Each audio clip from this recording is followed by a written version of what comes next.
wabarakatuh. Nama saya Cindy Dwi Febrianti dan teman saya Saskia Oktaviana. Di sini kami akan mempresentasikan hasil kerja kami yang berjudul Campuran Jenis Karangan yang akan kami jelaskan di slide berikutnya. Pengertian narasi. Narasi adalah teks yang menyajikan serangkaian peristiwa secara kronologis atau sesuai urutan waktunya. Peristiwa dalam teks narasi juga bisa benar-benar terjadi, tetapi bisa juga khayalan saja. Umumnya, teks narasi bertujuan untuk menghibur pembaca dengan kisah fiksi maupun non-fiksi. Jenis teks narasi. Yang pertama, narasi informatif. Narasi informatif adalah karangan yang bertujuan untuk menyampaikan sebuah informasi dengan tepat mengenai suatu peristiwa atau kejadian. Contoh kalimatnya yaitu, pada 10 November, meletuslah sebuah perlawanan rakyat di Surabaya untuk mengusir Belanda dan para sekutunya dari tanah air. Yang kedua, narasi artistik. Narasi artistik adalah karangan yang menceritakan suatu kisah atau peristiwa dengan bertujuan untuk memberikan pengalaman estetis kepada pembacanya. Contohnya seperti cerita pendek, novel, cerita rakyat, dan lain-lain. Narasi sugestif. Narasi sugestif adalah narasi yang menceritakan sebuah peristiwa atau kisah dengan maksud terselubung kepada para pembaca atau pendengarnya. Contoh kalimatnya seperti, hari itu langit sangat terik, tetapi Budi tetap menarik gerobaknya. Pengertian deskripsi. Deskripsi adalah pemaparan atau penggambaran dengan kata-kata secara jelas dan terperinci. Hal yang akan dideskripsikan disebut dengan objek. Adapun objek yang bisa digambarkan dalam teks deskripsi merupakan objek yang bisa ditangkap oleh panca indera. Jenis teks deskripsi. Yang pertama ialah subjektif. Subjektif adalah yang dipengaruhi oleh atau berdasarkan pada keyakinan untuk perasaan pribadi, bukan berdasarkan fakta. Contohnya misal, menurut Bapak RT kampung seberang, sungai itu menyeramkan sekali. Yang kedua, objektif. Objektif adalah keadaan yang sebenarnya, tanpa dipengaruhi oleh pendapat atau pandangan pribadi. Contoh dari kalimat objektif seperti bencana, pemilihan ketua kelas, dan kecelakaan. Yang ketiga ialah spasial. Spasial itu berisi seperti informasi lokasi. Contohnya yaitu informasi datum, informasi proyeksi lintang dan bujur. Yang ketiga, pengertian eksposisi.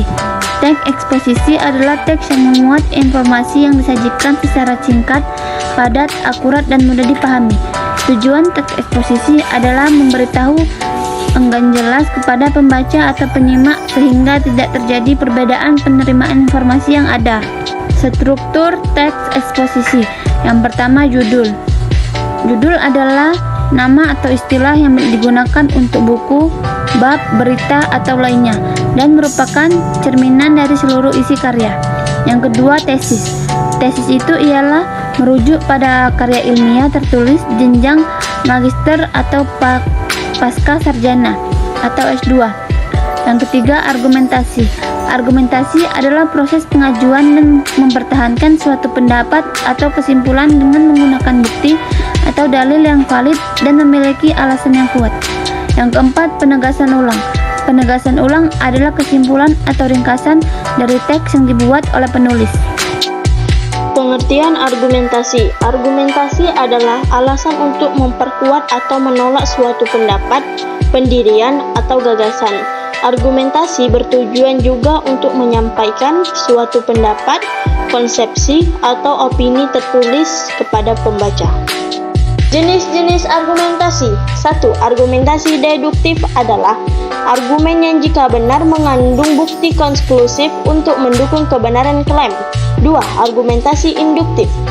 Argumen induktif ini mengandung premis-premis yang jika benar membuktikan kebenaran klaim tersebut.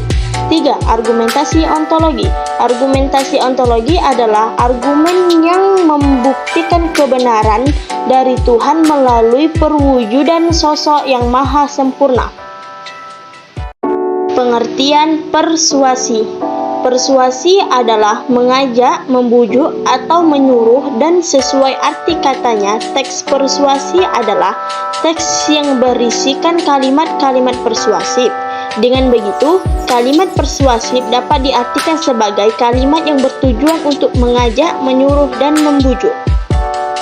Jenis teks persuasi. 1. Persuasi pendidikan. Persuasi pendidikan adalah suatu teks yang dibuat dengan tujuan untuk membujuk para pembaca agar bisa bertindak dan berpikir sesuai dengan konsep dan tujuan dari pendidikan. 2. Persuasi iklan.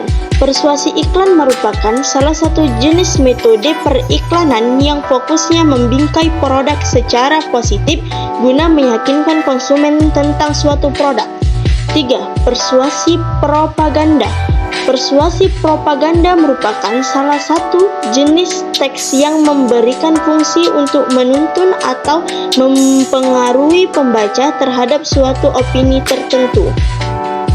Cukup sekian presentasi dari kelompok kami. Kami akhiri dengan Assalamualaikum warahmatullahi wabarakatuh.